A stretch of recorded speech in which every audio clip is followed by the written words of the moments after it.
시장의 이슈를 색다른 시각으로 다양하게 분석을 해보는 시간입니다. 김성욱의 마켓 시선, SK증권의 김성욱 리서치센터장 모셨습니다. 안녕하세요. 안녕하십니까. 네, 먼저 좀 우려가 큰 수급에 대해서 좀 여쭤보겠습니다. 뱅가드 펀드의 벤치마크 지수 변경이 이루어지고 또 이에 따라서 외국인의 매도 규모가 점차 좀 커지고 있는 양상이에요. 앞으로 어떻게 전개가 될까요? 예, 지난 10일이죠. 1월 10일 날 그 뱅가드에서 자체 지수를 발표를 했습니다. 그래서 네. 그 벤치마크 잘 아시다시피 이제 그 MSCI 있고 그다음 FTSE라는 게 있는데 이제 그 지수도 바뀌고 그 선진국 그다음에 이머징 마켓 그 두 가지 다 바뀌어 버렸습니다. 그렇죠. 그래서 그 과정에서 이제 뱅가드가 자체적으로 지수를 발표하는데 그 내면을 보면은 6개월 동안 매주 한 3천억 이상의 매물이 나오게끔 돼 있습니다. 그래서 그 매물 부담이 사실은 초기에는 부담으로 존재한다는 건 사실입니다. 아무래도 매물이 있다는 것에 대해서 신경을 안 쓸 수가 없거든요. 네. 단지 이제 그 점점 그런 점을 감안을 하고 시장이 감안을 해서 매매를 할 거고요. 그다음에 한국 시장이 싫어서 떠난다기보다는 말 그대로 바뀌는 그렇죠. 그런 절차이기 때문에요. 그래서 오히려 장기 자금한테는 오히려 호재가 아닌가 싶습니다. 그래서 적정 수준의 밸류에이션이 투자 기회로 보인다 그러면은 오히려 매수세로 나타날 것으로 예상이 되기 때문에 시장이 흐를수록 그런 영향은 없어질 것으로 예상이 됩니다. 네, 그렇군요. 이 뱅가드 관련 매물과 관련해서 말씀을 해주셨습니다. 그렇죠. 우리 시장이 바뀌는 게 아니라 단순히 벤치마크 지수가 바뀌는 것이기 때문에 이러한 부분을 잘 또 염두를 해두셔야 되겠습니다. 방금 전에 중국의 4분기 GDP가 발표가 됐습니다. 7.9% 전년 동기 대비해서 좀 상승을 한 것으로 나타나면서 예상치를 아주 소폭 상회를 했는데요. 잠시 후에 또 전문가 연결해서 자세한 내용 다뤄보겠습니다. 외국인의 최근의 매도세에 대해서 조금 더 말씀을 좀 드리겠는데 삼성전자에 좀 집중되고 있는 양상입니다. 이러한 부분들 우리가 어떻게 해석을 해볼 수 있을까요? 그 지난주 잠정 실적을 발표했습니다. 8.8조 정도죠. 그래서 그 사실 그 발표한 다음에 주가가 좀 하락세를 나타내고 있는데요. 근데 결론부터 말씀드리면 이제 근본적으로 경쟁력에 의심이 있는 매물이라기보다는 네.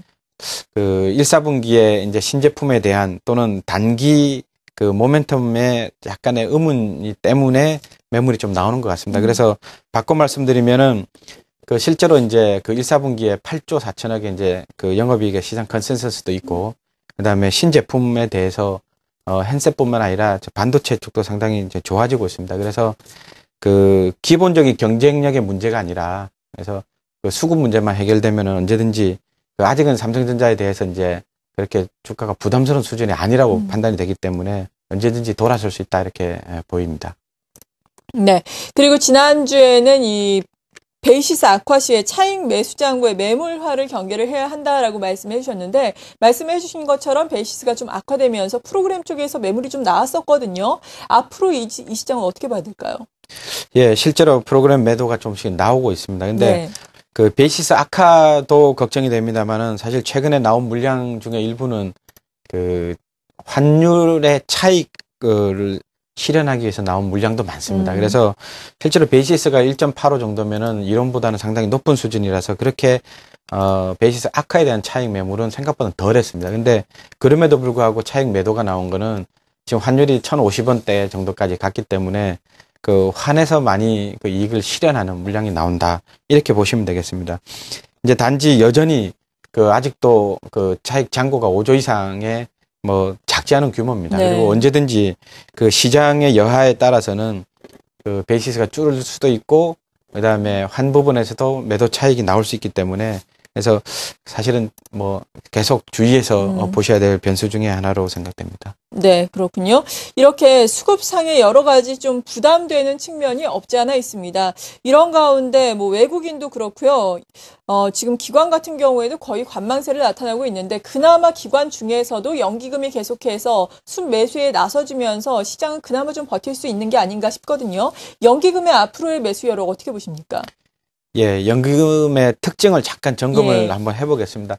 그 뭐 자금의 성격이 장기적으로 꾸준히 들어오고 그다음에 그에 따라서 운용도 장기적인 관점에서 꾸준히 운용을 해야 되는 게 연기금, 공제 등의 성격이지 않습니까? 그래서 이런 그 기관 투자자들이 사실 우리 한국 주식의 비중을 높이고 절대 규모도 높이는 아주 적극적인 모양으로 지금 투자를 임하고 있습니다. 이런 부분은 사실 우리나라 주식시장에서 긍정적인 면을 보고 있는데요. 사실 주가가 급등만 하지 않으면 사실 급등하면 이제 그 보유 규모가 부담스럽기 때문에 이제 좀 다른 말씀이 되겠습니다만 급등만 하지 않으면 계속 꾸준히 매수세로서 역할을 할 것으로 예상이 됩니다. 반대로 주가가 급락하게 되면 언제든지 매수로 들어올 수가 있습니다. 그런 의미에서 아마 네. 그 안전판이라는 용어가 아마 들어왔지 않을까 싶은 생각이 있는데요. 이런 그 연기금의 매수 특징은 장기적으로 계속 유지될 것으로 예상이 됩니다. 네, 그렇군요. 연기금의 매수세는 장기적으로 유지가 될 것이다. 이에 따라서 시장의 안전판 역할을 좀 하게 될 것으로 보여집니다. 그리고 앞서서 수급에 대해서 말씀해 주시면서 지금 선물 같은 경우에도 베이시스가 상당히 부담이지만 또 한 가지 요인이 환율이다라고 말씀해 주셨습니다. 선물 시장은 물론 현물 시장에도 이 환율이 상당히 많은 영향을 미치게 되는데요. 특히나 최근에 엔화 환율 계속해서 약세를 이어가면서 지금 달러화에 대해서 엔화가 90엔대에 육박하고 있는 상황입니다. 다음 주에는 또 BOJ의 또 회의가 예정돼 있기 때문에 추가로 엔화 약세가 어느 정도까지 진행될지가 관건일 것 같은데요. 여기에 대해서는 어떤 전망하고 계신가요? 예, 22일 날 그 BOJ 그 정책 회의가 있죠. 결론부터 말씀드리면은 그 엔화 그 약세에 대해서는 또는 그 양적 완화에 대해서는 일본이 쉽게 포기하지는 않을 것으로 예상이 됩니다. 따라서 사실 그 꾸준한 약세의 가능성은 뭐 언제든지 있어 보입니다. 단지 그 지금 90엔대 정도면은 당초 얘기했던 이제 아베 라인 수준에 왔고 그다음에 일본 내부적으로도 그 너무 그 하락 속도에 대해서도 상당히 우려하는 입장입니다. 그래서 어느 정도는 뭐 약세가 있더라도 그 약보합적인 행보 장세가 있지 않을까 이렇게 예상이 됩니다. 그런 면에서는 우리나라도 그 환율 부분도 동시에 원달러 부분도 뭐 그런 면에서는 유사한 행태를 나타낼 것으로 예상이 됩니다.